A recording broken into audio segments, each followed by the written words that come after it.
చిన్నశంకరంపేట మండల కేంద్రంలోని స్థానిక ప్రభుత్వ ప్రాథమిక ఆరోగ్య కేంద్రంలో ఆషాఢీని పురస్కరించుకుని ఆశా వర్కర్లకు ఏఎన్ఎంలకు సమావేశం నిర్వహించారు. ఎండాకాలంలో తీసుకోవాల్సినటువంటి జాగ్రత్తలపై డాక్టర్ సాయి సింధు పలు సూచనలు సలహాలు అందజేశారు. ఈ సందర్భంగా ఆమె మాట్లాడుతూ ఎండ తీవ్రత ఉన్నందున ఉదయం 11 గంటల వరకే ప్రజలు తమ పనులు ముగించుకుని ఇంట్లోకి చేరుకోవాలని, తప్పనిసరి పరిస్థితుల్లో బయటకు రావాలంటే టోపీ, గొడుగు, నెత్తికి రుమాల్ లాంటివి చుట్టుకొని బయటకు వెళ్లాలన్నారు. నల్ల కలర్ కాకుండా ఇతర ఏ దుస్తులైనా ధరించాలని, వీలైనంత మటుకు కాటన్ దుస్తులు ధరిస్తే ఎండవేడిమి తక్కువగా ఉంటుందన్నారు. రోజుకు 3 నుంచి 5 లీటర్లకు నీళ్లు తాగాలని, మజ్జిగ సేవించాలని, ఎలక్ట్రాల్ పౌడర్ ను నీటిలో కలుపుకొని తాగాలని ప్రతి ఒక్కరూ ఈ సూచనను పాటిస్తే ఎండ దెబ్బ తగలకుండా కాపాడుకోవచ్చన్నారు. ఈ కార్యక్రమంలో వైద్యాధికారి doctor Sai Sindhu, supervisor Bujje, CHO Yadagirirao, ఏఎన్ఎంలు, ఆశా వర్కర్లు పాల్గొన్నారు.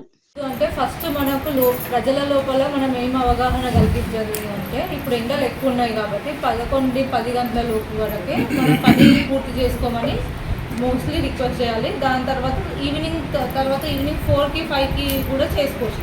అట్లా కాదు, అయినా మధ్యాహ్నం పని ఉంది వెళ్తాము అంటే వాళ్ళు హెడ్ ఏదైనా కవర్ చేసుకోవడం, పచ్చి బట్ట అనేది హెడ్కి చుట్టుకోవడం, లేకుంటే గొడుగు పట్టుకొని వెళ్ళడము, వాటర్ 4 to 5 లీటర్స్ తాగడము, దాంతోపాటు ఓఆర్ఎస్ కానీ అట్లాంటివన్నీ మెయింటైన్ చేస్తూ ఉంటే మన ఎండ దెబ్బ తాకడం అనేది తక్కువ ఉంటుంది. అదే ఒకవేళ ఎవరికన్నా పొరపాటున ఎండ దెబ్బ ఇవన్నీ ఫాలో చేస్తే ఎండ దెబ్బ అనేది తాకదు, వడదెబ్బ అనేది తాకదు. వీళ్ళు చేసినా తాకింది అంటే వెంటనే మీకు ఇన్ఫార్మ్ చేయమని చెప్పాలి ఆశాలో.